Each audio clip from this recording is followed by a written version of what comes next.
You arrive scared. That's the first thing they notice. Not your size, not your tattoos, not the charge that brought you here. Your fear.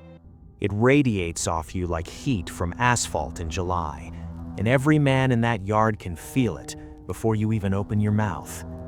You're a fish, fresh water in a salt ocean. You don't know the rules, not the written ones posted on the unit bulletin board, but the real rules, the ones that govern who eats first, who showers when, who can walk which yard, who sits where in the chow hall. These rules weren't printed anywhere. They were written in violence, in blood, in decades of institutional memory passed down like scripture from one generation of incarcerated men to the next. As a fish, you have exactly two options: find protection or become a target. There is no third path. The gang doesn't recruit you with a handshake and a pitch. They simply begin to exist around you, appearing at your side when trouble brews, disappearing when the COs walk past. You start to understand the gravity. You're either inside the orbit or you're floating alone in open space. They'll ask you for small things at first. Carry this, deliver that, be in this place at this time. You tell yourself it's just survival, and maybe it is, but the door you just walked through only opens one way. Now you've pledged. You wear it. Not always visibly, sometimes just in the way you walk, the company you keep, the patch of yard you occupy. You are a soldier. The soldier's life is the most dangerous in the entire structure. You are the blade the upper ranks keep sheathed until they need blood drawn. When a debt needs collecting, when a rival gang steps out of line, when an example needs to be made, it is the soldiers who move. Leadership sits back. Leadership maintains plausible distance. Leadership never holds the weapon. You tell yourself this is temporary, that you're building a reputation, that rank is coming, that loyalty will be rewarded.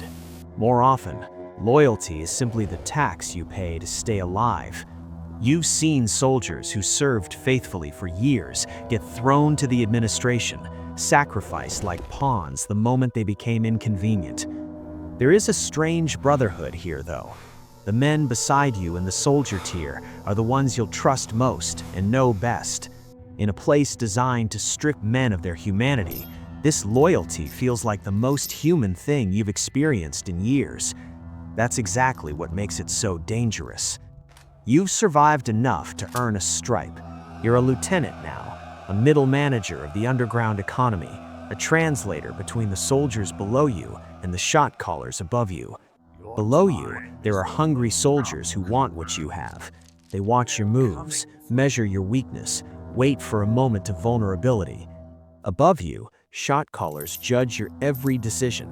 One failed operation, one rat in your tier, one misstep in negotiations with a rival, and you become the problem that needs to be solved. The lieutenant exists in permanent political warfare. You must appear strong without threatening those above you. You must demand respect without earning the fear of your own men. You must be loyal to the structure while quietly building the alliances that will either carry you up or carry you out. This is where most men plateau. This is where the prison system produces some of the sharpest strategic minds, men who navigate complex power dynamics with no formal education, no MBA, no mentor, just raw intelligence and the survival instinct of someone who knows that one miscalculation ends everything. At the top, it is quiet in a way that feels like standing in the eye of a hurricane. You are the shot caller. You don't carry anything. You don't touch anything. Nothing can be traced to your hands because your hands are never on it. You communicate through layers, a word here, a look there, a message passed through 3 men before it reaches its destination. You are a ghost. Everyone wants to be you. No one understands what it costs. You cannot trust anyone fully, not your lieutenants. Any one of them could want your position badly enough to move against you. Not your soldiers. Loyalty is currency, and currency changes hands. Not even the men who've been beside you for years, because the institution has a way of turning loyalty into liability when the administration begins applying pressure. You are responsible for every man in your organization. When someone gets hurt on your yard, it reflects on you. When a deal goes bad, when a snitch surfaces, when the administration locks down the unit and squeezes the entire operation, the weight falls on your shoulders, even if you never left your cell.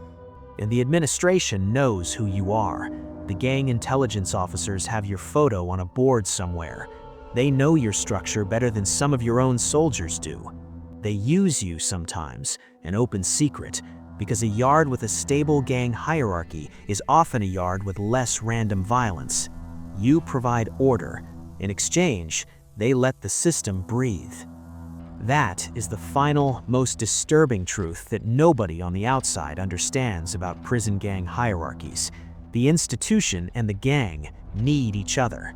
The chaos that would exist without internal inmate governance is worse than the order the gangs provide.